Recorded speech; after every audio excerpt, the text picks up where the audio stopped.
Hi, PaolaJo from Cedar Quilts. Today we're going to show you how to make a basic tote bag. And I like to make it as easy as possible, so I'm going to show you a few of the shortcuts that I usually take. And because I like options, I'm going to show you a few of the fancier options as well. Most of the time we're going to have the tote bag kind of sort of like this, okay? And it makes sense to have both pieces kind of sort of the same size and shape, and that makes sense that these two are going to work well together, and one is a little bit longer than the other so that when we put them together one can come over the top and be pretty and finish and whatnot, and you can stitch them together that way. But the thing I want you to know is that this piece and this piece are actually the same size as well. Now I know this takes a little more artsy-fartsy, random abstract kind of thinking, but if you fold both of these in half first, you will see that these are basically, again, the same size, and one is a little bit longer, so we can wrap this over the top to have a pretty finish. Okay, but sometimes one fabric is going to be folded on the bottom and the other fabric is going to be folded on the side, and that's okay. You can do it that way. Now, if you're really concrete sequential and you need it to be the same, you can certainly stitch the sides and the bottom of both so that everything is matchy-matchy, but you don't have to sew where the fold already is. But if you want to, you can, because that's okay. So anyway, once you make two bags that are basically the same, and you have the sides stitched and the bottom either folded or stitched, and they both have the openings on the top, we're going to turn one inside out, put the other one inside of it, and flip it over and add some kind of a strap, and it's really slick. So let me show you the easiest way to make a bag. First of all, we want them to be right sides together. You want to be stitching on the inside so that when you turn it around, it all looks pretty and you don't see any seams. So basically we're going to make two of those and then put them together. You can do this with a regular domestic sewing machine. I like using my serger. It's just so much quicker and easier. And it cuts and zigzags and stitches all at the same time. I do have a cute little video class on just some basics about sergers. You might want to check that out. Now, just to be double check, triple check, I'm going to use a square ruler, and I'm going to trim off this top edge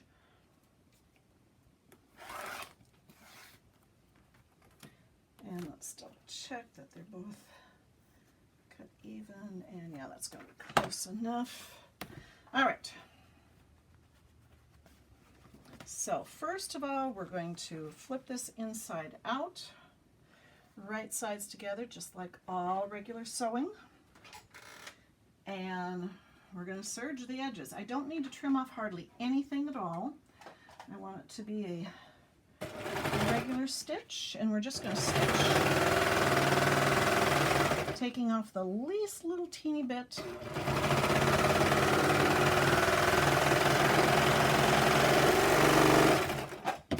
And let's trim that. I'm going to do the same thing on the other side.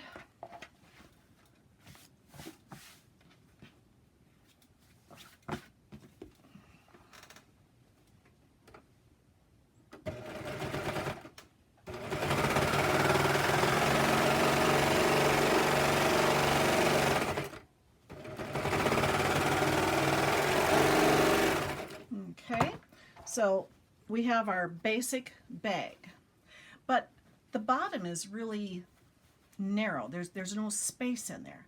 To get this nice little cornered, mitered, squared off corner so that there's some depth to the bag, what we do is we fold it in half the other way with the seams together. And now this is the tricky part. It's a little hard to describe what we're doing here, but we want to get this all nice and square. So I oftentimes have this on my grid underneath here so that I can see what I'm doing. But you want to get this nicely made into a house. Okay, and we're going to cut off the top of the house. And hopefully, if everything else was centered, for those of you that are really OCD, we're going to want to square things off where it hits right where one of the lines quits. You know, that's where we're going to want to stitch. Basically, the thing that we really want to make sure of is that this is really nice and square to the world, if you want to be a little bit OCD. So I've got my seams all lined up in the middle, and again I'm going to use my square, and I'm going to get kind of close to one of those green stripes on here. Now if we're trying to match up two of them, I measure a lot, but since this is the first, this is the inner bag and this is going to be the second bag, this is the one that I'm going to measure to match this one. But you want as many lines as square as possible. You want the center line nice and square and whatnot, and we're going to cut this off. You can either draw this with a pencil and stitch with your regular machine, or you can just do it on the serger, or you can cut it off and then do it with the serger. Again, whichever option makes the most sense to your brain, that's what we're going to do. So yeah, and some people measure from the end in and always do exactly a 2-inch or a 2.5 inch. I don't get that worried about it. But anyway, I'm going to just cut those off, and before I pick it up, I'm going to use a few clips, some clippets here, to help hold things right where they are so they stay nice and happy and they don't wiggle a little bit. And then I'm going to serge these. And when we square this off here now, when we sew this,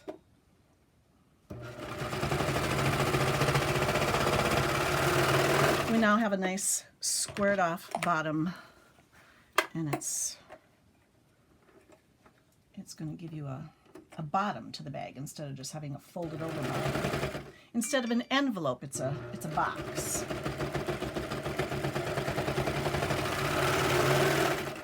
If you don't have a serger, you can leave those points on there and just stitch it on a regular sewing machine. But I like to get rid of the bulk, especially from the stiffer fabric, if one is a little more stiff than the other. But see, now we have a boxed bottom, and it's all squared off nicely. And you can see that it's pretty close to the line of where the green quits and the gold starts. And we're pretty darn close on both sides on this one.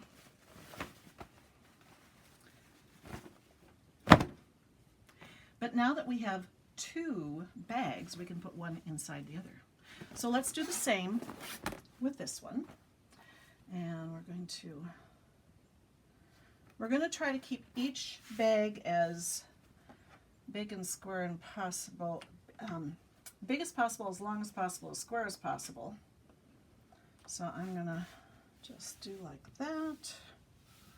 And I'm going to, oh, I almost made a mistake. Did you see that? I didn't turn it inside out first. You want the wrong sides together and the nice sides. No, I said the wrong. You want the right sides together and the wrong sides out. There we go, that's better. Of course, on a lot of these home decor fabrics, actually, many of them are kind of reversible, and they make a great coordinated fabric if you just have the inside and the outside both as usable fabrics. But obviously this is the one it's supposed to be. This is just a secondary Anyway, either one would be good though.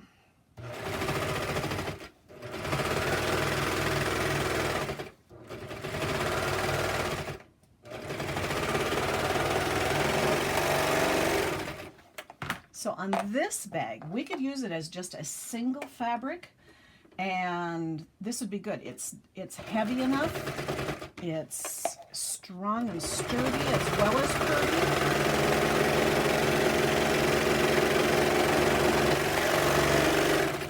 And if you were using this as a single fabric layered bag, you could use the pretty side out as long as possible, and then when it got dirty, you could turn it inside out. And this is really kind of cool too. But anyway, we are now going to fold it in half the other direction. We're going to try to line up those seams as carefully as possible. We're just going to nest them together. We're going to keep this folded nicely and make it into a house. And again, we're going to flip those and finger press that just ever so slightly. There we go. And now we're going to match that up with this one.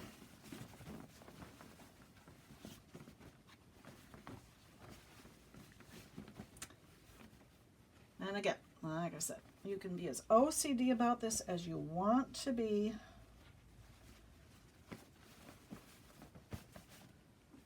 Okay. All right, now. That outer one is a little bit bigger than the inner one, so I could make that just a little more narrow. I probably should have done that before I did this, huh? Didn't double check to see if they were exactly the same width. And that's okay. You know, when you're not dealing with a real pattern, you can just keep making corrections as you go. Oh yeah, see, I should have made this just a little narrower. So we want to be on that gold stripe there. So I'm just gonna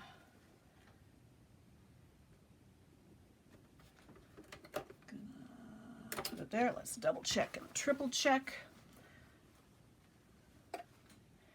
And yep, that's where I want the outer edge of the cut to be. And because it's striped, I can just follow that line really well.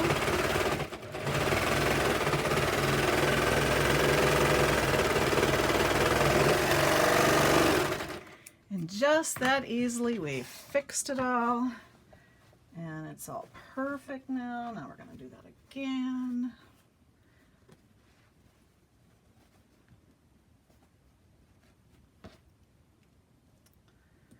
Mistakes are the best way to learn things.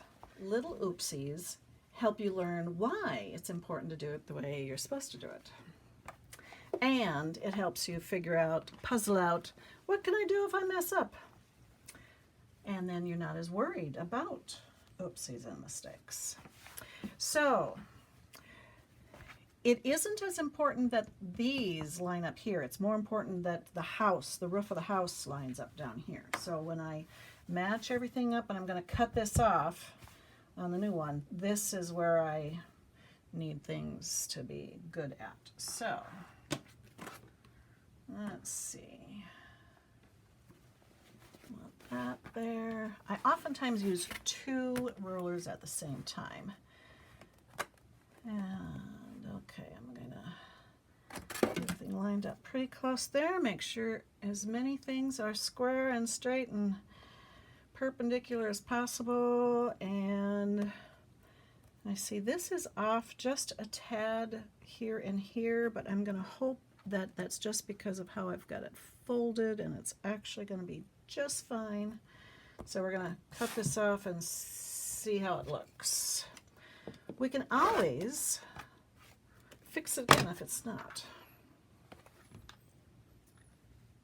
We don't have to be as worried about oopsies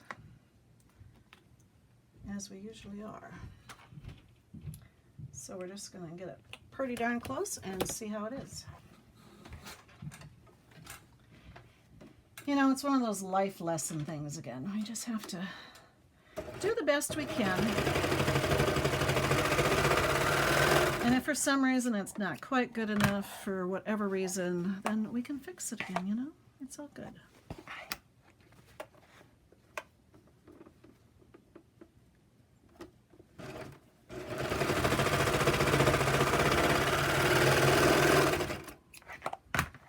And if it's not perfect, you just say, hey, it's just kind of boho and shabby chic and it's all cool and yeah, it'll be fine.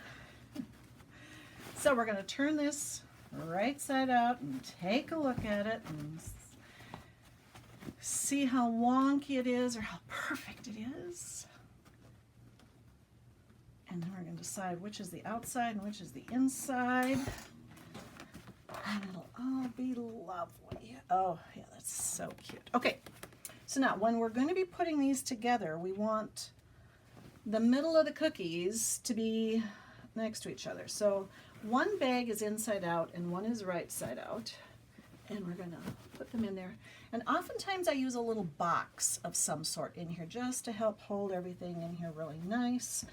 And if the inner bag is ever so slightly bigger, I'm just going to take up the excess in the fold of the seam here.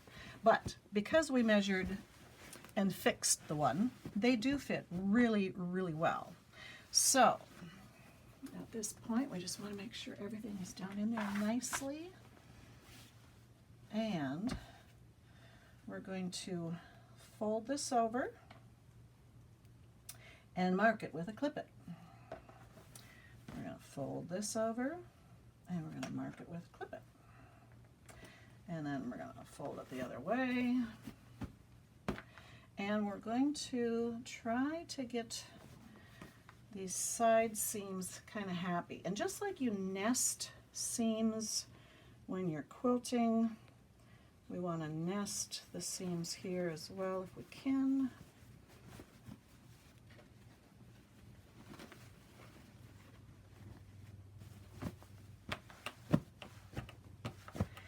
And if it's not real happy, we're just going to make it happy.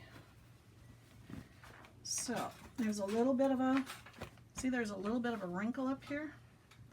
We're just going to undo the clip-it and we're going to redo the clip-it. Now it looks happy. That looks pretty happy. We're just going to burp it ever so slightly because there was a little bit of wrinkle on the inside I could feel. Okay, now it feels happy. We're going to clip it the corners here. And clip it the corners again. Now these look a little off. So we're going to turn the whole thing inside out the other way and see how it lines up. And I might need to use my little box to make this even more happy. And that looks pretty happy. This looks pretty happy. That looks pretty happy. I think we're just going to go with it. Those seams are not quite as lined up matched as I would want them to be, but that's okay. It's all happy, so it's okay. Now if you want, you could even use an iron and press this a little bit so that's a little flatter, or I just use more clip-its.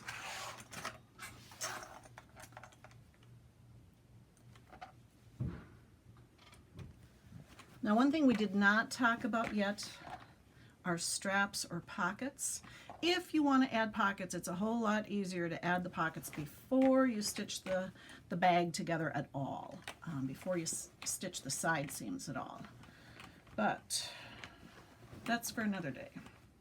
Okay, yep, this all looks really good. Let's flip it right side out again.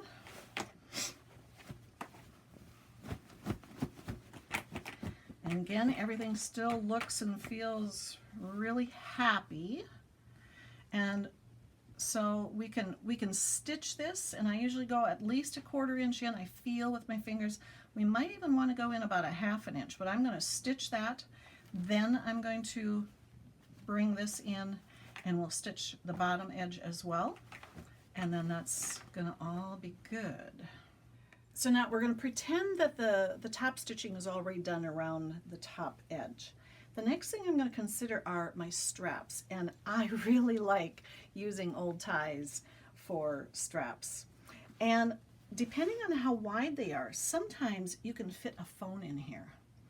So one of the things that I like to do sometimes is create a wonderful little pocket with this. And so we need to make sure that we can get to the phone easily, so it needs to be up a little bit, but we're gonna mark with some pins. I want to be able to reach in there pretty easily, so this is about where I need to be for the bottom of the phone.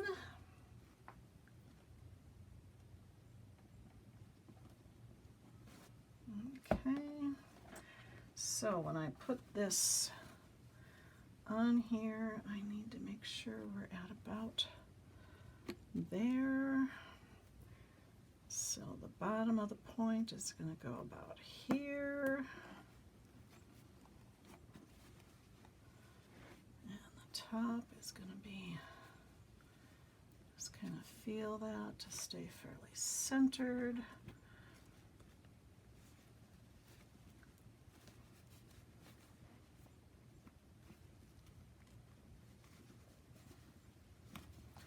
And yeah, I'm going to stitch that on, and then we'll be able to put a phone in there, and that'll be a wonderful little pocket on that side. And I'm not going to top stitch that here because you might have a slightly bigger, shorter, longer, whatever phone that you want to put in there. But after we top stitch that, I would continue the top stitching all along the entire length of the tie so that it creates a little more stability in the strap of it. And then I would continue through here, and again I would stitch the box with the X on this side, and this will make it secure by going all the way down and around on this side. But yeah, that'll work really well. Then with that top stitched around the edge, you're going to have this wonderful little pocket in here where you can slide your phone into that space. It's going to be wonderful, and that way it's nice and handy and secure and right there for you. Yeah, that'll be good. On the other side, I want to see about, I like the top to be at about my waist or my hip. This tie is coming apart at the center seam, and so I'm going to be pretty darn close with that, and it will be fine. That's going to be attached to the bag, so I don't care what the back looks like. So I'm going to just cut this off right about here, and that will be close enough. And I will stitch that with my serger for a little reinforcement.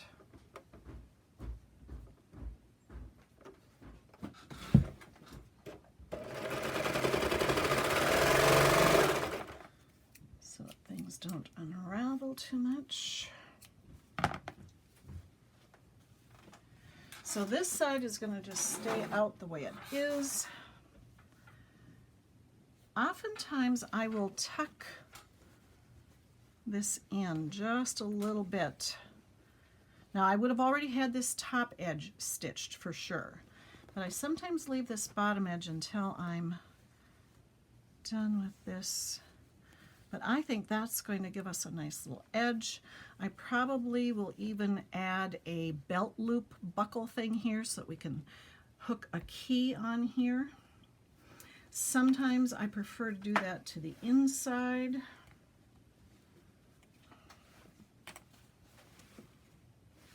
I think I like it better tucked in under here.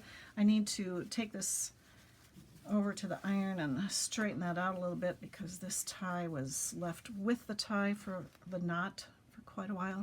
But yeah, I think we will do this, and that way no one will see whether or not our center seams matched up or not. And yeah, I would put a D-ring in there. You can buy D-rings at the hardware store, or you can use an old belt buckle. But yeah, I would have a little loop right there, and then I would stitch this with a box and an X through it with a nice green thread, so that that will be nice and secure and strong and sturdy. And isn't that going to be just so cute? I love it. Hope you do too. So I hope that gave you some good ideas. Obviously, you can make your straps out of fabric. You can use those webbed strips. You can use an old seat belt from a car. You can use all sorts of things for your straps. I used to use old belts quite often as well. Then they already had the belt buckle on there.